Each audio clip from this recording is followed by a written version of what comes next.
నమస్కారం. జై శ్రీరామ్. ఈరోజు మన టాపిక్ వచ్చేసి బైనరీ ట్రేడింగ్ ప్లాట్ఫామ్లో అకౌంట్ ఎలా క్రియేట్ చేయాలి అండ్ ఎగ్జిస్టింగ్ అకౌంట్ని ఎలా డిలీట్ చేయాలో చూద్దాం.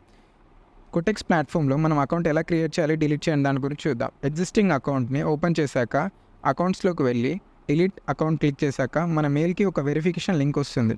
దాన్ని ప్రెస్ చేశాక మీ ఎగ్జిస్టింగ్ అకౌంట్ అనేది డిలీట్ అయిపోతుంది. అండ్ ఇప్పటివరకు అకౌంట్ లేని వాళ్ళు డిస్క్రిప్షన్లో మన లింక్ ఉంటుంది, అది ప్రెస్ చేశాక స్టెప్ బై స్టెప్ ఈ వీడియోలో చెప్పినట్టుగా ఫాలో అవ్వండి. కింద డిస్క్రిప్షన్లో లింక్ ఓపెన్ చేశాక మీకు ఇలా కనిపిస్తుంది. మీ అకౌంట్ని రిజిస్టర్ చేసుకోమని అడుగుతుంది. ఫస్ట్ కరెన్సీస్లో మన ఇండియన్ కరెన్సీ ఐఎన్ఆర్ సెలెక్ట్ చేసుకున్న తర్వాత మీ ఈమెయిల్ ఐడి ఇవ్వాల్సి ఉంటుంది. For example me email ID కనుక globaltradertelugu@gmail.com అయి ఉంటే అది ఇచ్చేసాక కింద ఒక మంచి స్ట్రాంగ్ పాస్వర్డ్ సెట్ చేసుకోమని అడుగుతుంది. ఒక మంచి స్ట్రాంగ్ పాస్వర్డ్ సెట్ చేసుకోండి. అందులో ఆల్ఫాబెట్స్, నంబర్స్ అండ్ సింబల్స్ కూడా యూస్ చేయండి. అది ఒక మంచి స్ట్రాంగ్ పాస్వర్డ్గా సెట్ అయిపోతుంది. తర్వాత రిజిస్ట్రేషన్ పైన క్లిక్ చేశాక మీకు కోటెక్స్ అనే ప్లాట్ఫామ్ ఇలా ఓపెన్ అవుతుంది. దాంట్లో లైవ్ అకౌంట్స్లోకి వెళ్ళిన తర్వాత మీ డీటెయిల్స్ ఇలా ఫిల్ చేయండి. మీ ఫస్ట్ నేమ్, తర్వాత మీ సెకండ్ నేమ్, తర్వాత Aadhaar card, address and me date of birth, అలా అన్నీ ఇవ్వాల్సి ఉంటుంది.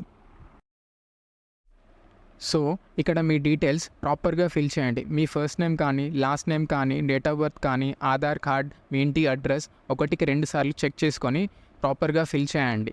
ఎందుకంటే మీ డిపాజిట్ అండ్ విత్డ్రాల్స్లో ఈ డీటెయిల్స్ అన్నీ కీ రోల్ ప్లే చేస్తాయి కాబట్టి ఇవన్నీ ఫిల్ చేసిన తర్వాత సేవ్ చేసి మీ ప్రూఫ్ కోసం ఏదో ఒకటి ఇవ్వాల్సి ఉంటుంది. మీ ఆధార్ కానీ, మీ పాన్ కార్డ్ కానీ, మీ డ్రైవింగ్ లైసెన్స్ కానీ, ఇలా ఏదో ఒకటి ఇవ్వాల్సి ఉంటుంది. ఫర్ ఎగ్జాంపుల్ మీ ఆధార్ కార్డ్ అనుకోండి, ఇక్కడ సెంట్ ఆధార్లో సెలెక్ట్ చేసిన తర్వాత all countries except USA select చేసేయండి. తర్వాత మీ ఆధార్ కార్డ్ ఫ్రంట్ అండ్ బ్యాక్ని క్లియర్గా ఉన్న ఫోటోని స్క్రీన్షాట్ కాకుండా అప్లోడ్ చేయండి. ఆర్ మీ ఫుల్ ఆధార్ ఫోటో ఒకటి సింగిల్గా పెట్టినా సరిపోతుంది. సో మీ ఆధార్ అప్లోడ్ చేసిన ఫ్యూ సెకండ్స్కి మీ అకౌంట్ అనేది వెరిఫై అయిపోతుంది. ఈ ప్లాట్ఫామ్లో కాదు, ఇంకే ఇతర ప్లాట్ఫామ్లో అయినా మీరు అకౌంట్ అనేది ఓపెన్ చేసుకోవాలనుకుంటే ప్రాసెస్ ఆల్మోస్ట్ సిమిలర్గానే ఉంటుంది.